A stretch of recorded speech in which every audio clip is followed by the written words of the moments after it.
Hello guys, how are you? I hope you all are well and fine and doing good. Today we are going to do tense, present indefinite tense, negative sentence. In the previous session we have seen the present indefinite tense, affirmative sentence. Previous session में हम लोगों ने affirmative sentence को कैसे form करते हैं, उसका formula क्या है, उसके रूल्स क्या है और उसके एग्जांपल्स क्या है, ये चीजों को हम लोगों ने देखा था.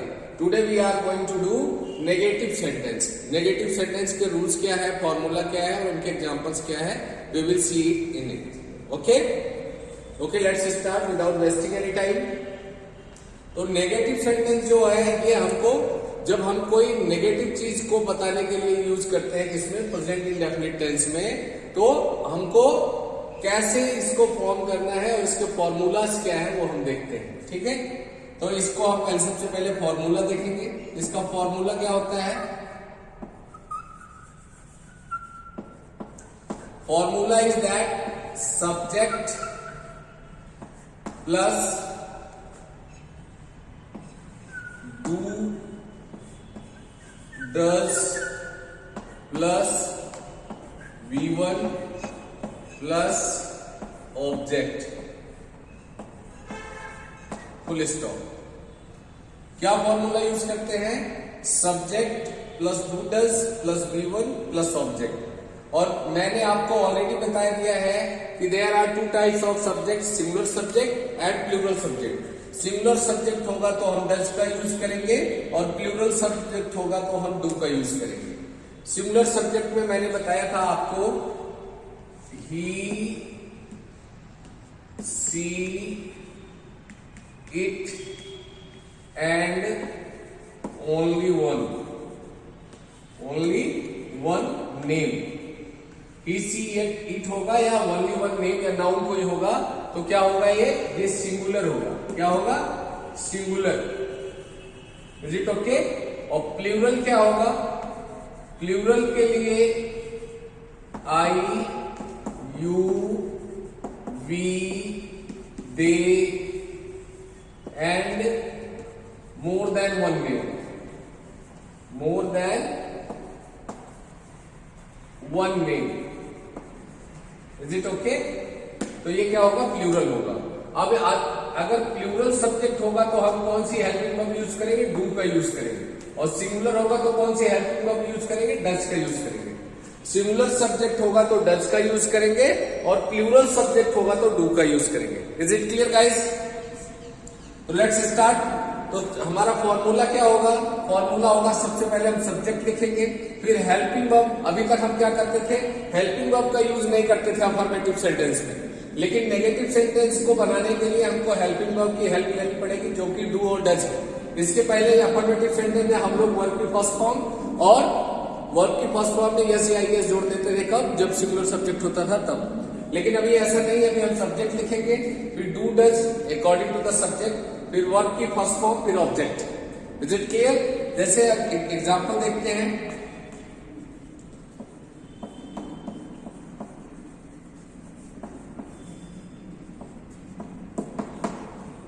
जैसे मैं लिखूं Ram go sorry we are doing negative. इसमें क्या लगेगा? सबसे पहले हेल्पिंग वर्ब आएगी. क्या आएगी? हेल्पिंग वर्ब आएगी. क्या होगा? राम सिंगुलर है, हम क्या लगाएंगे? Does. Ram does not go to school. Ram does not go to school. Okay.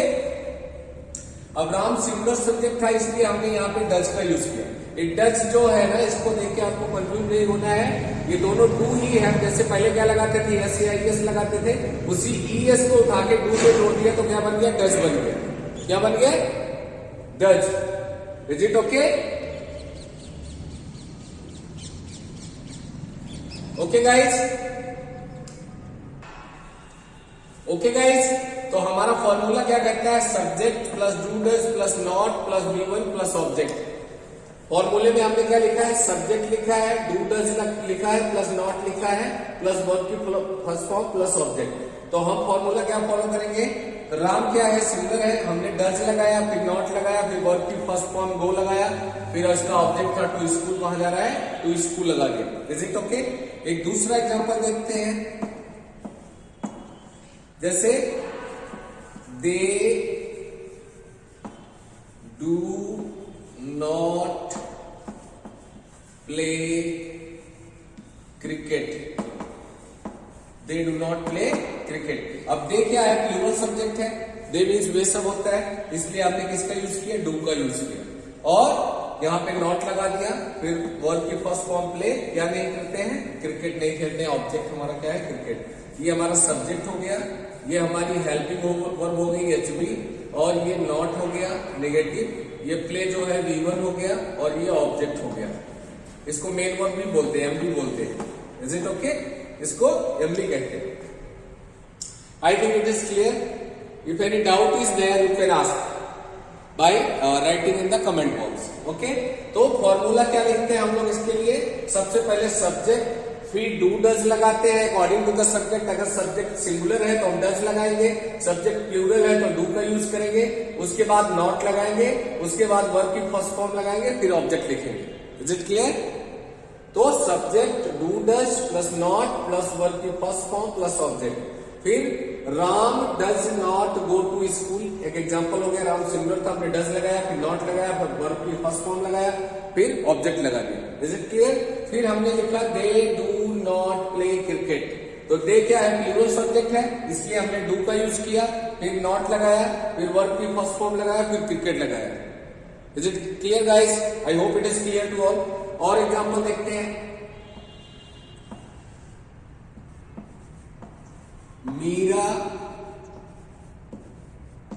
Rights a letter, Meera writes a letter, ये क्या था, अफर्मेटिव सेंटेंस है। अब इसी को हम अफर्मेटिव को अगर निगेटिव बनाना हो तो कैसे करेंगे, Meera does not, Meera singular है इसलिए हमने क्या लगाया, डज। अब इसी के बाद नॉट लगाएंगे, does not write a letter. अब इसमें दोनों में आप अंतर देखो, जब हम अफर्मेटिव सेंटेंस कर रहे थे तो मीरा सब्जेक्ट था, वर्ब की फर्स्ट फॉर्म लिखते थे, उसमें एस या एस लगाते थे, उसके बाद फिर ऑब्जेक्ट लगाते थे लेटर। लेकिन अगर जब हम नेगेटिव करेंगे तो मीरा हमारा सिंगुलर है, तो हमने डू की जगह क्या यूज कर दिया, डज, इसमें एस ऑलरेडी लग गया, फिर डज बन गया, फिर हम नॉट लगाते हैं, फिर वर्ब की फर्स्ट फॉर्म। मैं ये एग्जांपल इसलिए आपको बताया, you should be very clear. जब हम डू या डज का यूज कर देंगे, जब नेगेटिव सेंटेंस में डू या डज की हेल्पिंग वर्ब का यूज करेंगे तो वर्ब में कोई यस या ईएस नहीं लगेगा उसके बाद। अगर सेंटेंस के अंदर डू या डज लगा है, you will not use any S और ES with the main verb. Is it clear? ये एग्जांपल हमने आपको इसीलिए बताया कि आपका कॉन्सेप्ट क्लियर हो जाए। ओके, जैसे मीरा राइट्स अ लेटर, ये अफर्मेटिव सेंटेंस है तो इसलिए हमने, मीरा सिंगुलर थी तो यहाँ राइट्स कर दिया था, एस लगा दिया था। लेकिन जब नेगेटिव करेंगे तो मीरा डज नॉट, वो जो ईएस था यहाँ आ गया, एस था यहाँ लग गया, डज में वो अपने आप ऑलरेडी लगा हुआ है, तो Meera does not write a letter. Is it clear? Okay guys, I hope it is clear to you all. एक एग्जांपल और लेते हैं। Okay, we will do another example.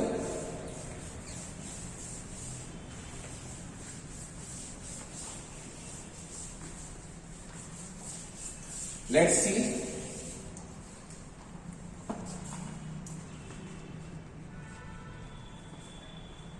Mohan and Sohan. Mohan and Sohan not go to school. अब यहां हमने blank छोड़ रखा है, इसलिए छोड़ रखा है, क्या हेल्पिंग वर्ब क्या यूज होगा, तो you should not be confused. आपको कंफ्यूज नहीं होना है कि आपने किसी नाम को देखा कि यहां नाम लिखा हुआ था हम डज लगा देंगे, उसके पहले आपको अपना पूरा सब्जेक्ट देखना है कि सेंटेंस का सब्जेक्ट क्या है। सेंटेंस का सब्जेक्ट है आपका मोहन एंड सोहन बोथ, ये दोनों साथ है और किससे जुड़े हुए, एंड से जुड़े हुए। इसका मतलब हो गया मोहन और सोहन। इसका मतलब ये है कि काम करने वाले एक से ज्यादा पर्सन है, तो ये प्लूरल हो जाएगा। आपका सब्जेक्ट क्या होगा, प्लूरल, और यहां लग जाएगा डू। क्या हो जाएगा, do. Mohan and Sohan do not go to school. Is it clear? तो अगर एक से ज्यादा नाम दिया हुआ एंड से एंड है तो आपको वहां पे डू ही यूज करना है, क्योंकि वो प्लूरल सब्जेक्ट कंसीडर किए जाते हैं। Okay, let's C.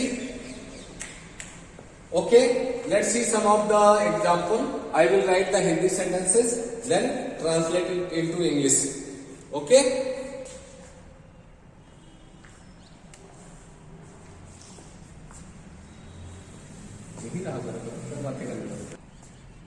Okay, तो अभी हम लोग कुछ हिंदी के एग्जाम्पल देखेंगे।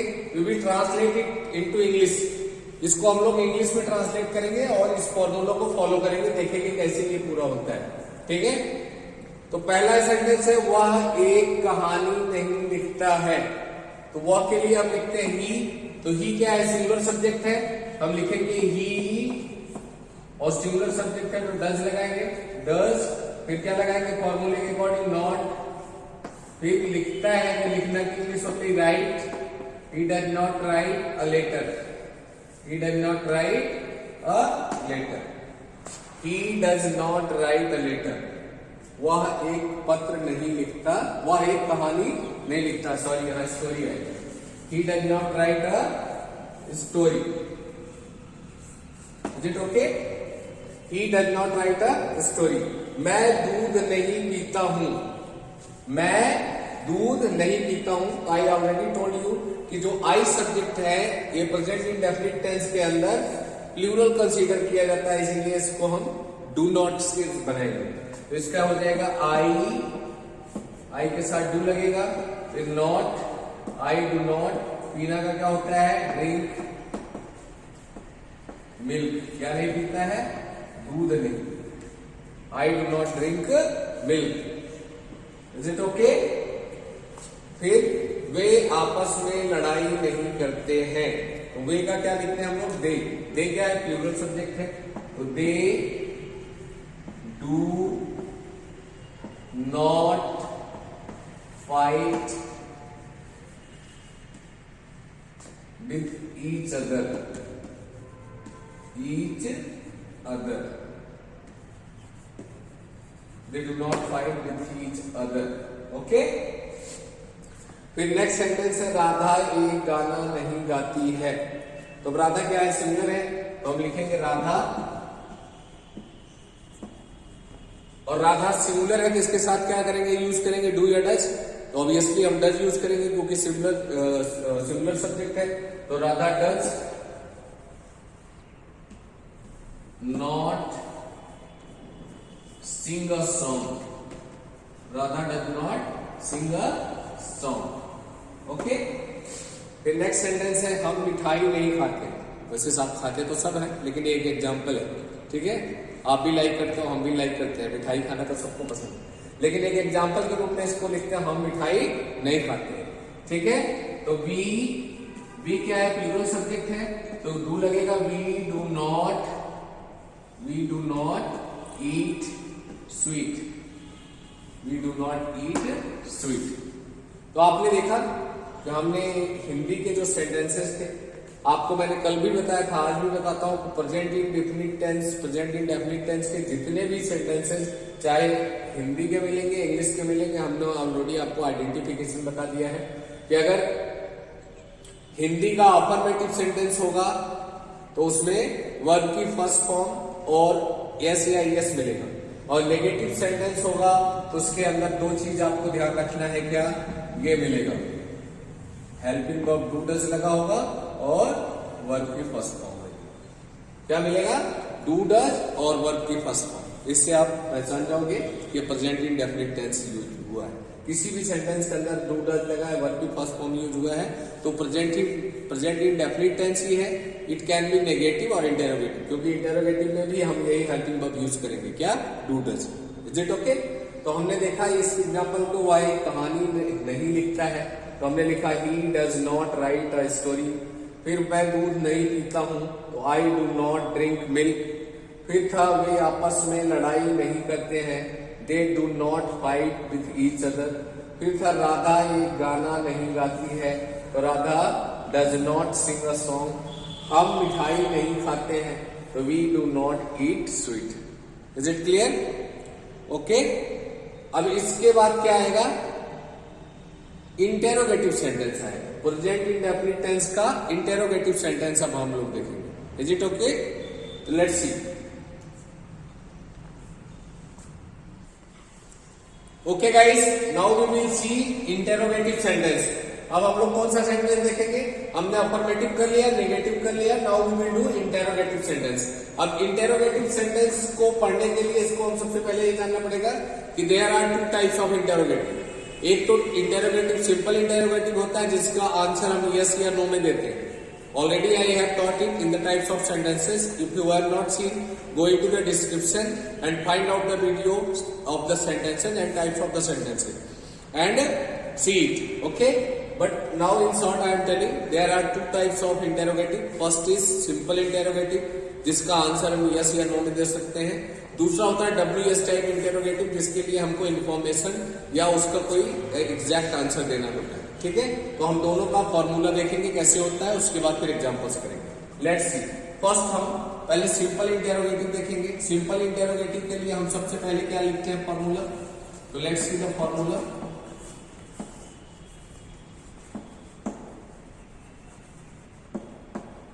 सिंपल इंटेरोगेटिव के लिए do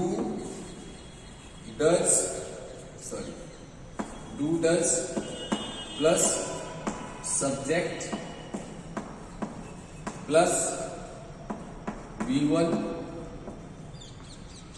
do does plus subject plus V1 plus object plus question mark.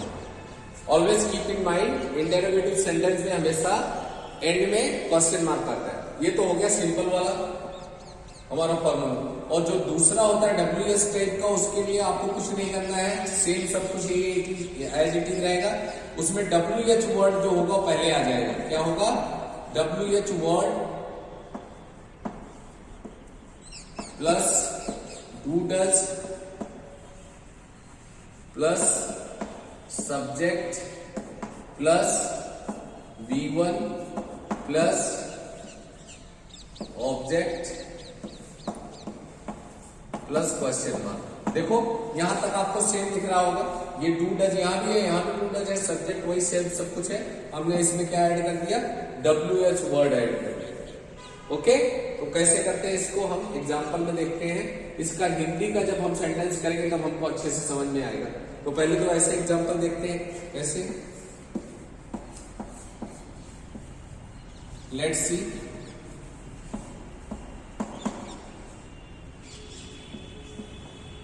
Does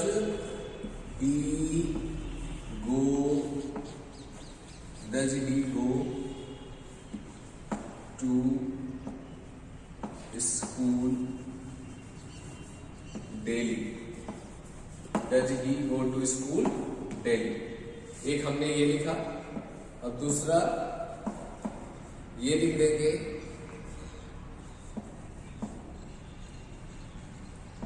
where do you live? Where do you live? ठीक है। अब इन दोनों की हिंदी जब करेंगे तब हमको आराम से समझ में आ जाएगा। कैसे? Does he go to school, इसका हिंदी होगा क्या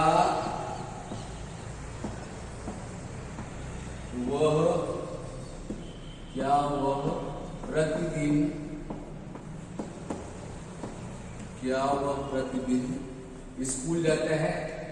स्कूल जाता है क्या वह प्रतिदिन स्कूल जाता है? इसकी हिंदी हुई ऊपर वाली। नीचे वाले की हिंदी होगी तुम कहां रहते जानते हो। ओके, तो हम जब लिखेंगे does he go to school daily, इसका आंसर हम यस या नो में दे सकते हैं। अगर वो डेली जाता है यस और नहीं जाता है तो नो। तो इसको सिंपल इंटेरोगेटिव बोलते हैं। इसमें आपको कुछ नहीं करना होता है, क्या करना रहता है, हेल्पिंग वर्ब को पहले लिखना रहता है। अगर प्लूरल सब्जेक्ट है तो डू पहले आ जाएगा, सिंगुलर सब्जेक्ट है तो डज पहले आ जाएगा। उसके बाद सब्जेक्ट आपका आ जाएगा, वर्ब की फर्स्ट फॉर्म आ जाएगी, फिर ऑब्जेक्ट लगाओगे, फिर क्वेश्चन मार्क लगाओगे। Is it clear? और WH टाइप वर्ड होगा उसमें भी सब कुछ सेम रहेगा, लेकिन जो WH वर्ड होगा जिसकी मीनिंग WH वर्ड की बनती होगी वो वर्ड पहले आएगा, फिर हेल्पिंग वर्ब डू या does according to the subject, singular plural के अकॉर्डिंग, फिर सब्जेक्ट, फिर वर्ब की फर्स्ट फॉर्म, फिर ऑब्जेक्ट, फिर क्वेश्चन मार्क। तो हमने यही फॉलो किया, हमने डज लगाया इसमें सिंपल वाले में, फिर ही सब्जेक्ट था तो ही सब्जेक्ट था इसलिए हमने डज लगाया, फिर वर्ब की फर्स्ट फॉर्म लिखा, फिर ऑब्जेक्ट लिख दिया गो टू स्कूल, यहाँ अदर वर्ड में आ गया डेली, फिर क्वेश्चन मार्क लगा दिया। Is it okay?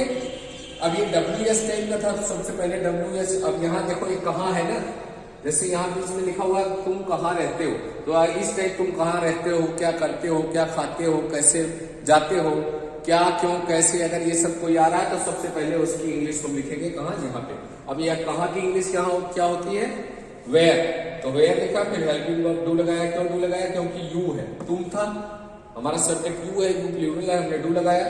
तो वेयर डू यू लिव, तुम कहाँ रहते हो, question mark. Is it clear? I hope it is clear. तो इसका फॉर्मूला क्या है, सिंपल में हम अगर सिंपल इंटेरोगेटिव है तो सबसे पहले डू डज लिखेंगे, प्लस सब्जेक्ट लगाएंगे, फिर वर्ब की फर्स्ट फॉर्म लिखेंगे, फिर ऑब्जेक्ट लिखेंगे, प्लस क्वेश्चन मार्क लगाएंगे। Is it okay? अगर WH टाइप का इंटेरोगेटिव है तो हम WH वर्ड को सबसे पहले लिखेंगे, फिर डू डज लगाएंगे अकॉर्डिंग टू द सब्जेक्ट, फिर सब्जेक्ट लिखेंगे, फिर वर्ब की फर्स्ट फॉर्म लिखेंगे, फिर ऑब्जेक्ट लिखेंगे, फिर क्वेश्चन मार्क लगाएंगे। Is it okay? जैसे एग्जांपल हमने किया does he go to school daily, क्या वो प्रतिदिन स्कूल जाता है, वेयर डू यू लिव, ठीक है? Is it okay? Let's see some other examples of the Hindi, then we will translate it into English. Okay guys, let's see, here are some Hindi sentences. यहाँ पे कुछ हिंदी सेंटेंसेस मैंने लिखा हुआ है। जैसे पहला है क्या वह दूध पीता है, तो सिंपल इंटेरोगेटिव है। दूसरा है क्या तुम प्रतिदिन नहाते हो, ये भी सिंपल इंटेरोगेटिव है। तीसरा है वह रसोई में क्या पकाती है। चौथा है हम मंदिर क्यों जाते हैं। ठीक है, अब इसको हम लोग देखेंगे अकॉर्डिंग टू फॉर्मूला। ऊपर के दोनों क्या है, सिंपल इंटेरोगेटिव है, नीचे के दोनों हो जाए WH टाइप इंटेरोगेटिव। ओके, हाँ, तो लेट्स सी। फर्स्ट, क्या वह दूध पीता है। मैंने बताया जब सिंपल इंटेरोगेटिव होगा तो हम फॉर्मूला ये ऊपर वाला फॉलो करेंगे। क्या, सबसे पहले डू डज लगाएंगे अकॉर्डिंग टू सब्जेक्ट। तो सब्जेक्ट हमारा क्या है, वह, तो वह के अकॉर्डिंग क्या लगेगा, डज। क्या लगेगा, does. Does he drink milk, does he drink milk. Okay, हमने यहां हुआ था तो इसके अकॉर्डिंग डज लगाया, फिर सब्जेक्ट लिखा, फिर ड्रिंक लिखा, फिर मिल्क लिखा। यही फॉर्मूला लिखा था, do does subject V1 plus object. Okay, फिर सेकंड है क्या तुम प्रतिदिन नहाते हो। वैसे ठंडियों में तो ज्यादा क्या जरूरत, अभी जैसे ठंड है नहीं भी नहाएंगे, लेकिन हम एग्जाम्पल देख रहे हैं तो इसको कर सकते हैं। ठीक है, अब इसका आंसर यस या नो में दे सकते हो। क्या तुम प्रतिदिन नहाते हो। अभी ठंडी में जो नहीं नहाता वो बोलेगा नहीं, जो नहाता वो बोलेगा यस। तो ये सिंपल इंटेरोगेटिव है। तो सबसे पहले हम देखेंगे हमारा सब्जेक्ट क्या है, तुम। तो तुम के लिए हम क्या लगाएंगे, डू। डू क्यों लगाएंगे, क्योंकि तुम प्लूरल सब्जेक्ट। ठीक है, तो do you bath daily, do you bath daily, क्या तुम प्रतिदिन नहाते हो। ओके, फिर अब WH टाइप वर्ड का एक एग्जांपल है, वह रसोई में क्या पकाती है। मैंने बताया कि जो इंटेरोगेटिव वर्ड होगा वो सेंटेंस के बीच के मिडिल ऑफ द सेंटेंस आएगा, सेंटेंस के बीच में ही आएगा। जैसे अब यहाँ क्या आया है, क्या, तो अब सबसे पहले हम क्या की अंग्रेजी लिखेंगे। क्या की अंग्रेजी क्या होती है, व्हाट। क्या होता है, व्हाट। तो व्हाट लिख दिया हमने। अब टू डज सब्जेक्ट के अकॉर्डिंग लगेंगे, सब्जेक्ट क्या है, वह, तो वह के लिए क्या लगेगा, डज। तो व्हाट डज, पकाती है इसका मतलब फीमेल है तो हम सी लिखेंगे। What does she cook in the kitchen, in the kitchen. What does she cook in the kitchen? Question mark. Okay. Next है हम मंदिर क्यों जाते हैं. अब यहाँ इंटेरोगेटिव वर्ड क्या आया है, क्यों. तो सबसे पहले क्योंकि हम अंग्रेजी लिखेंगे. क्योंकि अंग्रेजी क्या होती है, वाई. सबसे पहले लिख दिया वाई.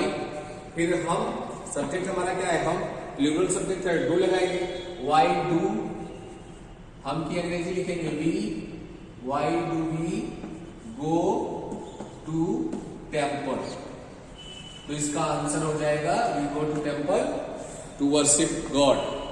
तो why do we go to temple, हम मंदिर क्यों जाते हैं. ओके, हम मंदिर क्यों जाते हैं, तो क्यों को पहले लिख दिया वाई, फिर हेल्पिंग वर्ब डू लगाया, फिर वी लिखा गो टू स्कूल और गो टू टेम्पल. हम इस मंदिर क्यों जाते हैं. ओके, तो I hope it is clear to you all. Interrogative sentence, इसका पहला फॉर्मूला जो है सिंपल इंटेरोगेटिव होता है, डू डज लगाएंगे, फिर सब्जेक्ट लगाएंगे, वर्ब की first form, object, question mark. और WH टाइप वर्ड होगा तो सबसे पहले WH वर्ड लिखेंगे, फिर डू डज लिखेंगे, फिर सब्जेक्ट लिखेंगे, फिर वर्ब की फर्स्ट फॉर्म, ऑब्जेक्ट, फिर क्वेश्चन मार्क. यहाँ पे हमने एग्जाम्पल बहुत सारे कर लिए. इसको आप लोगों को और भी प्रैक्टिस करना है घर पे. ये फॉर्मूला जरूर नोट कर लेना आप इसको अच्छे से. इसको हम सीरियल में ही पढ़ाएंगे. Tomorrow we will do interrogative negative, then we will do the present continuous tense. Okay, I hope it is clear to you all and you enjoyed the session. Thank you very much. Like and subscribe my channel so that you can get the more videos. I will upload continuously till the future tense. Okay, thank you.